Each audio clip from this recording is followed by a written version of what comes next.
لیکن حقیقت یہ ہے کہ بڑی بڑی نشانیاں، اندھیرا چم چھا گیا، سورج غروب ہو گیا، دن چڑھ گیا، یہ اندر بھی اللہ تبارک تعالیٰ فرماتے ہیں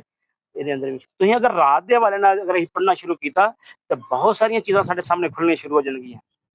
کہ رات اور دن اللہ کی حکمتاں نے، رات کیوں آئی، دن کیوں چڑھ گیا، مقصد یہ ہوئی کہ اللہ تبارک تعالیٰ نے ایسی پرزہ مشین بنائی ہوئی ہے نا جی انسان کی شکل سے، انہوں کوئی ریسٹ بھی دینی سی، آرام بھی دینا سی،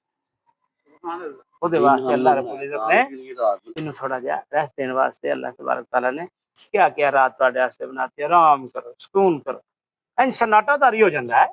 تم دیکھو انسان سکون تلا یہ اندر بائی ڈیفالٹ کچھ چیزاں فٹ ہوئی نے جہاں ڈیمانڈ کر دیا نے، اور اللہ تبارک تعالیٰ نے اس ڈیمانڈ کو پورا کرنا سے کٹ کے رات بنا دی۔ اسی طرح دن چڑھتا ہے تھی اپنے اسپیٹ کو پالن واسطے، اپنے بچوں کی روزی روٹی واسطے، اپنے رزق کی تلاش نکل رہے ہو وہ روشنی